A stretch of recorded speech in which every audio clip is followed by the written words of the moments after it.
Hello बच्चों, let's read this question. So this question says, why is electric field intensity inside a charged conductor is zero? Okay, हमें क्या explain करना है? हमें यहाँ पर एक्सप्लेन करना है कि electric field intensity inside a charge conductor आपकी जीरो होती है, क्यों होती है? ओके, तो देखिए बच्चों, इस क्वेश्चन का की कॉन्सेप्ट आपका लिख सकते हैं। The key concept of this question, आप यहाँ पर कंडक्टर लिख लीजिए। क्या लिख लीजिए? कंडक्टर। कंडक्टर लिख लीजिए। Okay, conductor is the key concept of this question. Okay, तो चलिए बच्चों, अब हम इस क्वेश्चन को स्टार्ट करते हैं। तो देखिए बच्चों, कंडक्टर हम कंडक्टर होता है क्या? कंडक्टर एक आपका ऐसा क्या होता है? कंडक्टर बेसिकली आपके मेटल्स होते हैं। क्या होते हैं? मेटल्स क्या होते हैं? आपके कंडक्टर होते हैं। Metals have the free electrons. Metals के पास क्या होते हैं? आपके फ्री इलेक्ट्रॉन्स होते हैं। और वो फ्री इलेक्ट्रॉन्स जो क्या होते हैं, these are responsible for the conduction. वो आपके उस किसी भी मेटल, जो आपका मेटल है, मेटल सरफेस, उसमें कंडक्शन के लिए क्या होते हैं? रिस्पॉन्सिबल होते हैं दीज फ्री इलेक्ट्रॉन्स। ओके, अब क्वेश्चन में क्या बोला उसने? Why is electric field intensity inside a charge conductor is zero? Inside charge conductor आपके इलेक्ट्रिक फील्ड इंटेंसिटी जीरो क्यों होती है? ओके, तो देखिए बच्चों, मैंने बताया कि कंडक्टर्स क्या होते हैं? They have large number of free electrons. Okay, large number of free electrons, this is the definition of our conductors. Okay, जो आपके कंडक्टर्स होते हैं, इनके पास क्या होते हैं? बहुत large number of free electrons होते हैं।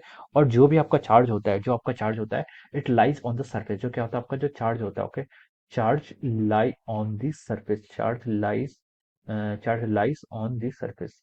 जो आपका चार्ज होता है, अगर आप इसको देखिए, एक्सटर्नल चार्ज यानी कि एक्सट्रेनियस चार्ज भी देते हैं, एक्सटर्नली बाहर से भी देते हैं, वो कहाँ पर लाई करता है? इसकी सरफेस पर लाई करता है। इनसाइड तो कुछ आपका चार्ज होता ही नहीं। ओके, मान लीजिए आपके पास कोई कंडक्टर है। ओके, ये आपका सॉलिड कंडक्टर है, सॉलिड नहीं, हॉलो स्फीयर है, और एक कंडक्टर है। ओके, इस पर आपने क्या दे दिया? आपका प्लस की चार्ज आपने इसको दे दिया। ओके, प्लस की चार्ज होगा वो उसकी यूनिफॉर्मली इसके सरफेस पर डिस्ट्रीब्यूट हो जाएगा, अगर ये आपका कंडक्टर होगा। ओके, कंडक्टर में देखिए हम इसको कैसे समझ सकते हैं? कंडक्टर में आप ऐसे भी समझ सकते हैं ना। देखिए, अगर आप चार्ज इसको देंगे, चार्ज अगर आप इसमें डालेंगे, तो देखिए चार्ज क्या होती है? चार्ज की टेंडेंसी क्या होती है? पॉजिटिव चार्ज हो रहे हैं तो चार्ज अपने आप को क्या करेगा? रिपेल करेगा। और मैक्सिमम रिपेल करके वो किस डिस्टेंस तक जा सकता है? अपनी सरफेस पे तो जा सकता है, सरफेस से मैक्सिमम तो जा नहीं सकता है। ओके, तो अगर आपके पास क्या एक हॉलो कंडक्टर है, ये आपका क्या एक हॉलो कंडक्टर है, और एक हॉलो कंडक्टर मतलब इस स्पेस बीच में आपका क्या वैक्यूम है, एम्प्टी है। ओके, तो जितना भी चार्ज होगा वो मैक्सिमम फोर्स ऑफ अट्रैक्शन के केस में जो आपकी सबसे मैक्सिमम डिस्टेंस होगी, चार्ज कहाँ पर जा सकता है?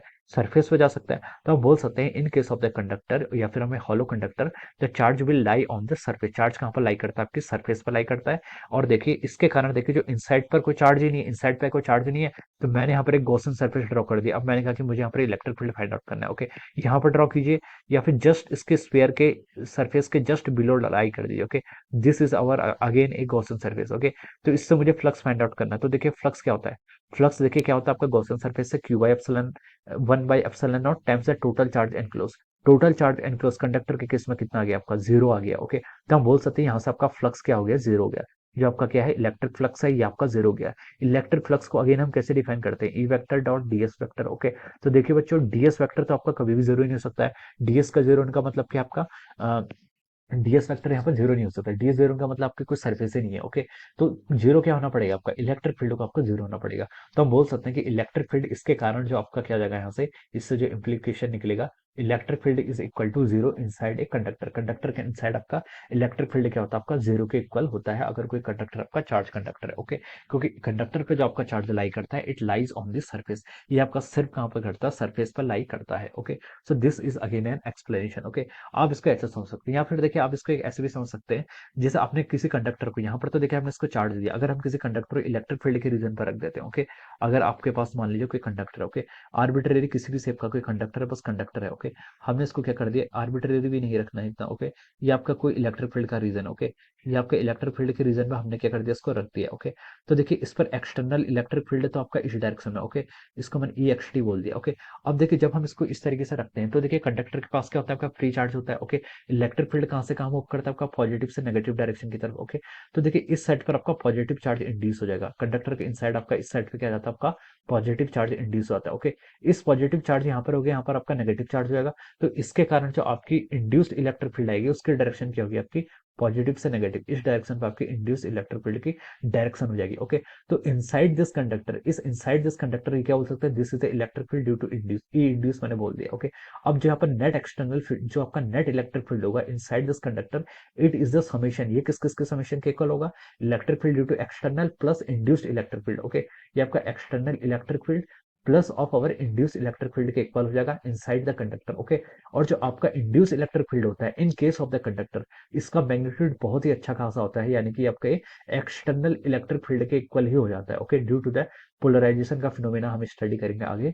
उसमें हम देखेंगे कि जो आपका इंड्यूस इलेक्ट्रिक फील्ड होता है इसका मैग्नीट्यूड और एक्सटर्नल इलेक्ट्रिक फील्ड का जो आपका मैग्नीट्यूड होता है, मैग्नीट्यूड ऑलमोस्ट क्या हो जाता है, कांस्टेंट हो जाता है, लेकिन इन दोनों की डायरेक्शन अपोजिट है। तो हम बोल सकते हैं कि ये किसके इक्वल हो जाएगा, पॉजिटिव और माइनस से इक्वल मैग्नीट्यूड, तो आपका जीरो के इक्वल हो जाता है। तो हम यहाँ से भी समझ सकते हैं कि electric field inside a conductor which is placed in a uniform electric field which equal to zero, किसके इक्वल होगा, आपका जीरो के इक्वल होना चाहिए, ओके। यूनिफॉर्म इलेक्ट्रिक फील्ड आपके यहाँ पर जरूरी है, ओके।